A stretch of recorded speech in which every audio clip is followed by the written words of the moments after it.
The Twits by Ronald Dahl. Chapter 1. Hairy Faces.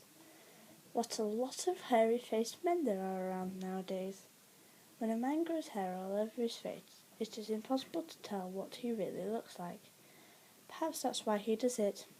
He'd rather you didn't know. Then there's the problem of washing. When the very hairy ones wash their faces, it must be a big job, as when you and I wash the hairs on our heads. So what I want to know is this: how often do all these fairy-faced men wash their faces?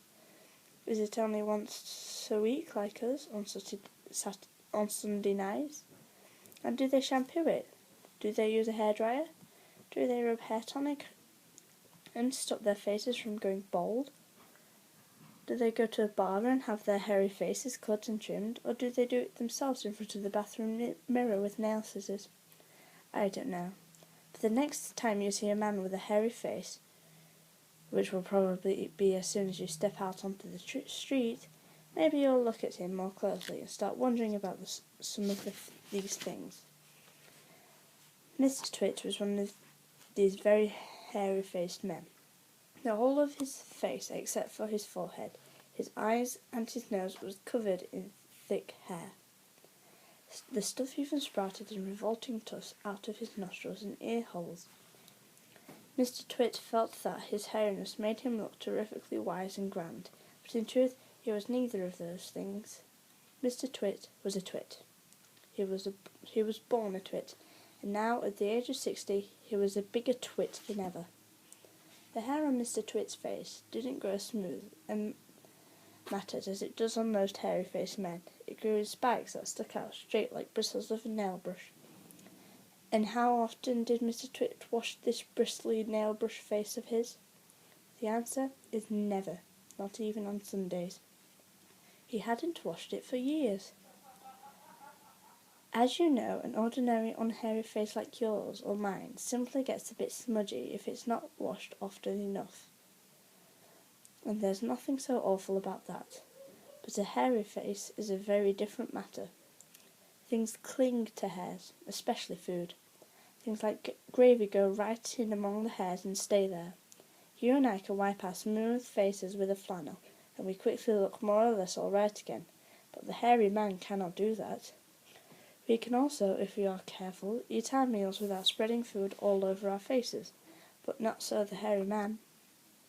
Watch carefully next time you see a hairy man eating his lunch, and you will notice that even if he opens his mouth very wide, it is impossible for him to get a spoonful of beef stew or ice cream and chocolate sauce into it without leaving some of it on the hairs.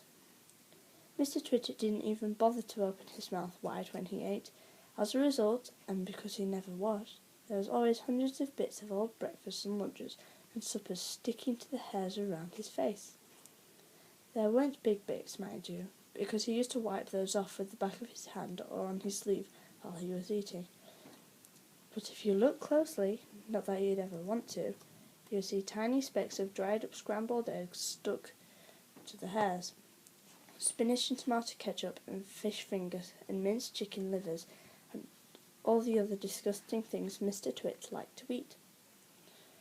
If you'd look closer still, hold your noses, ladies and gentlemen.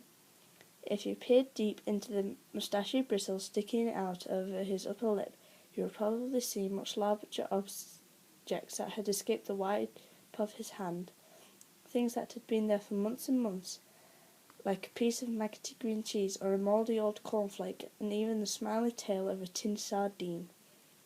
Because of all this, Mr. Twit never went really hungry. By sticking out his tongue and curling it sideways to explore the hairy jungle around his mouth, he was always able to find a tasty morsel here and there to nibble on.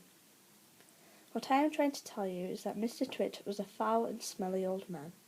He was also an extremely horrid old man, as you'll find out in a moment. Mrs. Twit was no better than her husband. She did not, of course, have a fairy face.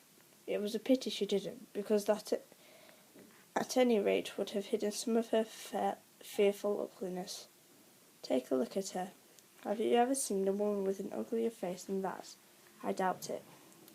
But the funny thing is that Mrs. Twit wasn't born ugly. She had quite a nice face when she was young. The ugliness had grown upon her year by year as she got older. Why would that happen? I'll tell you why. If a person has ugly thoughts, it begins to show on the face. And when the person has ugly thoughts every day, every week, and every year, the face gets uglier and uglier, until it gets so ugly you can hardly bear to look at it. A person who has good thoughts can never be ugly. You can have a wonky nose and a crooked mouth and a double chin and stick-out teeth, but if you have good thoughts, they will shine out of your face like sunbeams, and you will always look lovely. Nothing shone out of Mrs. Twit's face. In her right hand she carried a walking stick.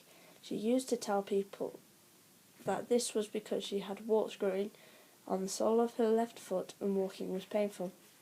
But the real reason she carried a stick was so that she could hit things with it, things like dogs and cats and small children. And then there was the glass eye. Mrs. Twit had a glass eye that was always looking the other way.